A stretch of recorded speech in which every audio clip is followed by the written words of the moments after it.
Hello ladies and gentlemen, welcome to the 2013 Extreme Rules pay-per-view. Oh, well, I can say this. This pay-per-view I didn't have very much hyping for.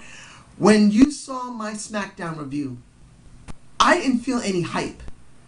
The show basically let all the heels win. So there was no real hyping. Like, I thought we were just going to see all heels lose in this pay-per-view. I was wrong. Thank goodness for that. We got a lot of twists in this show, but we did get some standards. Let's start with the pre-show, which I thought they didn't do very good with. I saw most of the pre-show, and during the YouTube feeding of it, part of the Miz and the Cody Rhodes, I think it might have been the actual pre-show. You tell me below if you were watching it yourself. Most of the Cody and Miz weren't shown. Some type of technical difficulty. I refreshed more than a few times. I didn't see nothing. Not until the last 2 minutes and 30 some odd seconds did I catch the Miz and Cody Rhodes. Now after the pay-per-view, I did manage to catch the rest of, well, the beginning of it and the middle of it. Show wasn't bad. For Miz and Cody, they can do good work. They got chemistry. But you got two guys that deserve better than to be on a pre-show. Mr. Pre-Show, the Mizbin. Mr. Michael Mizbin. Feel sorry for him. He deserves better than to be on a pre-show. He was headlining WrestleMania. And now what do we got? We got him just doing pre-show after pre-show. I don't know. Cody being thrown in there didn't make me feel good either. But The Miz did win by figure 4 leg lock. And I said that Josh Matthews is beginning to sound like a heel. He needs more work. They need more heels in this company, and I'm hoping that he'll build up better so he can be thrown on the A show. If he can be thrown on the A show. I don't think he can, but they need new heels because sooner or later these guys are going to retire. Alright, let's get to the first match, which I was actually kind of disappointed in. Fandango versus Chris Jericho. I was not disappointed that Chris won. No. I knew that they needed to give him a win eventually, and he got one. The person I was kind of disappointed in was Fandango. I had this strange feeling that he was very slow in the ring. He didn't feel crisp. He didn't feel clean. I don't know what it is. You guys tell me down below. But he kind of felt a little slow and lethargic. It was obvious that Chris did most of the work in the match. But I just felt that Fandango didn't really give a good showing in this pay-per-view. I guess it's like, dude, I'm not winning this. Are you serious? I don't really care. I'm not saying he was like that. And I'm not saying he didn't give up a decent showing. He did. But to me personally, after seeing him doing whatever matches he's done, particularly working at WrestleMania, where he was very good, I just felt he felt a little lacking here. But it was right to let Chris win. Now, the U.S. Championship with Dean Ambrose versus Kofi Kingston. Now, I felt that Dean, and I've said this before for the Shield, they needed to win some titles. The people that were going to go for the titles, I said this, and I'm sure more than a few other YouTubers have said it. I felt that Dean was either going to go for the U.S. or the Intercontinental. Of course, now we know he went for the U.S. And Roman Reigns and Seth Rollins would go for the tag team titles. I really felt that was the right way to go. And this is what we got. Seeing a Dean Ambrose go up against the Kofi Kingston and win clean was very good. I'm very glad he won. The touch of not seeing Roman Reigns and Seth Rollins coming down from the rest of the crowd with him, they did a little bit, then went back, was the wisest thing to do. You need to get these guys over on their own. They can't always have someone to save their butts. They got to do it by themselves. And it was the wisest thing to do, to let Dean Ambrose win this. They needed to do something with the faction. Now the question is, what are they going to do now with the faction now that they have gold? Now I will talk about the Tornado match in a minute. This is the next one I'm going to talk about. But I do want to say one thing about Dean Ambrose. He clearly looks like he could become a main eventer for the World Championship. If not, the WWE. I'm hoping they'll structure them eventually that when they break off, they will not be dropped. So let's move on to, I know I could do the strap match next, but I really don't want to do that right now. I want to finish up with the Shield, the tornado match between Hell No and the Shield. Now I'm going to say this actually very clearly. There are more than a few matches here that were pretty good. Say about 3. This, well, 3 or 4. This was one of those 4. This was actually a very good match. In fact, I'm going to be honest right now. Some of the other matches were so boring because I already knew what was going to happen. I had no interest in them. This match was more interesting to me than the World Championship I Quit match, the #1 contenders match for the World Championship. You know what I mean. The reason I'm botching is because I was not interested in that match. This one I was. It was actually a good match. Of course, you did see a little bit of messing around with Hell No. They didn't notice their spots where they almost smashed into each other. But it was a good, decent showing from the Shield. And Roman Reigns wins over Kane, I believe. He wins clean. That is great. It's what we needed. And then seeing all members of the Shield in the ring holding up their titles together was the wisest thing to do. If we didn't have this, if the Shield had lost this, one, what are they doing with Hell No? I know the Off the Rope Joe Central said it's better that they hadn't been separated, which is Hell No, which I do agree with them now. But I also felt that if they weren't separated by the time they were supposed to face Rogue Scholars, they would become irrelevant. And they did. They're not funny anymore. And they're not totally interesting. But it was wise to keep them together because everyone expected them to break up. Now, seeing this doesn't mean they're going to break up immediately. I don't think they will. I do not believe Hell No is going to be separated. I have no idea what they're going to do with them, but I don't think they're going to separate them now. Hopefully they do something interesting. Maybe you didn't bring back Shelby. Now, I am going to go to the strap match between Mark motherfucking Henry and Sheamus, the Celtic Warrior. Reason I sound so mediocre, match wasn't that great. It wasn't bad, but it wasn't great. Mainly because when I was going into this match, I didn't feel that Sheamus was going to lose. There was too many times they let Mark Henry job. I was begging for a Mark Henry win because he deserves it. But did we get it? No. What did we get at the end? A bro kick directly to Mark Henry's face. Straight to his face. And then he wins. Of course, I can say more about the match, but you know what? Really, what did we gain from this feud? As much as everybody was interested in this feud, as I was interested in this feud, the way the WWE structured this feud, instead of leaving Mark Henry dominant, they made him weak.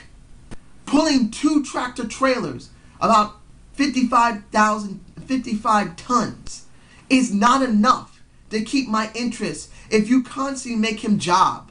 If in an arm, like doing tug of war and doing the arm wrestling matches, and every single time Sheamus gets over on him and then gets a bro kick to him, how am I going to get interested in someone I really want to see win? I didn't think Mark Henry was going to win, but I was wishing for him to win. I wanted him to win so bad, even though I knew he was going to lose. What does this mean? We'll probably still have Mark Henry and Sheamus together, dealing with one another. But really, after this, Mark Henry's become weak. And as much as I want to see him dominant in 2013 going for the world title, I don't see that happening. I see a Sheamus going after the world title. I really do. So I'm moving on to the next match, which I wasn't that interested either. Alberto Del Rio, ADR, versus the Trucker Jack Swagger in an I Quit match for the #1 contender spot. Now, I botched earlier because I was not happy about this match. I was not happy. I didn't feel that ADR was going to lose, just like with the Mark Henry and Sheamus feud. Feud, match, just same thing. Particularly what happened at the end. And this isn't the first time ADR came with a decision. This is like the second time, I believe, that he was beaten, I believe, at least 2 times this has happened. I could be wrong. But this is the second time this has happened. I really was surprised when Jack Swagger won. But when the ref went and did an instant replay because another ref told him, I can understand another ref telling a ref and then he going by the decision. But then going to check the instant replay and letting us hear it?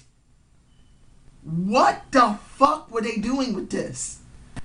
Now they're doing instant replay. I know the commentary team was just trying to play it off saying this in this one particular match. But if they start doing instant replays, and they have done this more than a few times in the last 6 months, at least 2 other times, 1 or 2 other times, you tell me below that you remember that this has happened, where they've actually done an instant replay, and then turned the decision around. Seeing this, I realized that when I saw Jack Swagger win, I thought, damn, they let him win? But they can't. There must be something screwy here. And then seeing the instant replay turned me off. I got turned off by this. Anyone below, you tell me. Who ever heard of the WWE using instant replay? Or any promotion? That's stupid. Maybe once a year you can do instant replay. But within maybe 6 or 7 months, they've done it maybe 2 or 3 times already? Are you kidding me? To even do it at all is sacrilegious. They didn't do instant replay in wrestling, but then they did this, and ADR wins. I was totally turned off by this match. And when this happened, I really felt Extreme Rules was going to get bad. Really. Really did. Until I saw the Shield and Hell No, then my interest picked up a little bit. Sheamus and Mark Henry left a really bad taste in my mouth. I know this is way afterwards. By the time I'm thinking of Randy Orton and the Big Show, I already still had a really bad taste in my mouth from ADR, and I was really still pissed off about Mark Henry and Sheamus. But when I saw this match, it was a good match. Seeing the Big Show breaking those kendo sticks was interesting. Seeing them go at each other for quite a while, and then the crowd throughout the night was actually good in St. Louis. Usually, from what I understand, the crowd usually does not get what they want. The home field advantage does not work. The hometown guy never usually wins. But seeing him win was actually the wisest thing to do. Seeing a Randy Orton win by a punt was actually that shocked me. I'm going, a minute I see him just standing, I'm thinking, dude, punt his ass. Punt him. Punt the motherfucker. And then he does. And he's punting his ass. I'm going, yeah. And I'm not a big Randy Orton fan. I'm not Chase Oliver. I'm telling you that. I'm not a big Randy Orton fan, but I felt that was a good thing to do. And I was interested in it. By the end of the match, I was actually going, yeah, that's not bad. And punting them really made it more hyping for me. So when it went to the Cena and Ryback match, I really didn't know what to feel about it. I was actually interested now in the product. I was going like, could Ryback actually win this? They need to let Ryback win. This is what I felt when the start of the match. If Ryback didn't win this, there is no point in caring about Ryback. I felt if Ryback lost this, they're going to bury him within the next 3 to 6 months. He's going to get buried. So he had to win this. But I didn't expect him to lose the way he did, which wasn't even a loss. The last man standing match itself wasn't bad. It wasn't. They both did a good showing, even though Ryback got tanked really easily. You could see he was getting tanked, man. But he still did good. And then seeing them get thrown, when Ryback grabbed Cena on top of the platform, and then they go through the lighting into the back, I said, oh shit, they gave us a twist. And when you see in the back, Cena and Ryback sprawled on the floor, and Cena on that, I guess it was like a shelf, falling through, and you hearing one of the trainers saying, John, hitting the ground, even though you saw him grab. Of course, it's a natural thing when you fall, you grab. Was actually a nice touch. There was no loser here, and there was no winner. Now, what do we get now? I have no idea. I'm waiting to see what they're going to do for Raw this Monday. If Cena's out, this will be a perfect opportunity to push Ryback. Heel or face right now, I don't know. But it will be a perfect time to push him. So I'm actually quite surprised about this, and I enjoyed it.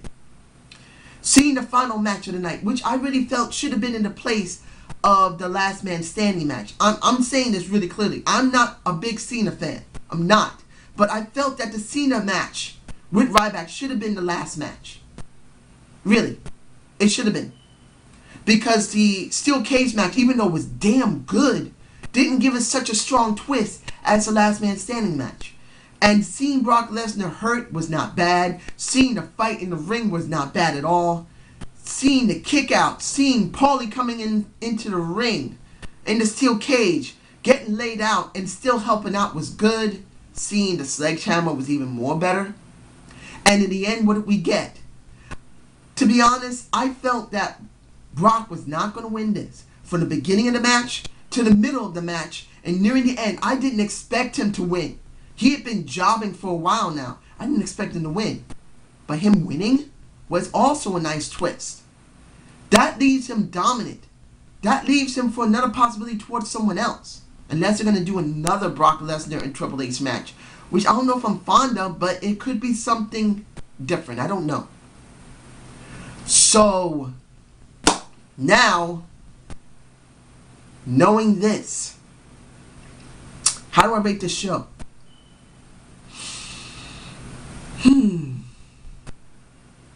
B. It's not the beginning of the show that made it interesting. There was some interest in the middle. It was near the end. Particularly with the Brock and Triple H and the Cena and Ryback.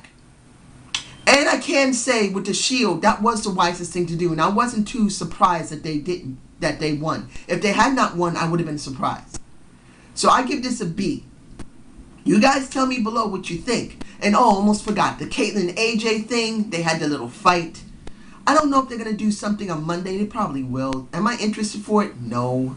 I still think the Bellas are behind it. If they're not, fine. But if they are, I'm not surprised. So I hope you enjoyed the Zane's View of Extreme Rules 2013. Subscribe and comment to my channel, ladies and gentlemen. I'm very thankful that you guys have been watching my videos. I'm reaching near my 200th video now. And I wish to say just simply thank you. I've done this a couple of times before, and I thank you at the end of my video reviews. I don't think it's important to just do a whole video on just saying you guys have done so much for me. I really thank you, which you guys have. You helped me with my depression. In fact, I just found out my depression's getting better. I'm not totally clear yet, but it's helped. My doctors say I'm doing better. So I wish to thank you all, everybody that's been watching this, because you did help me.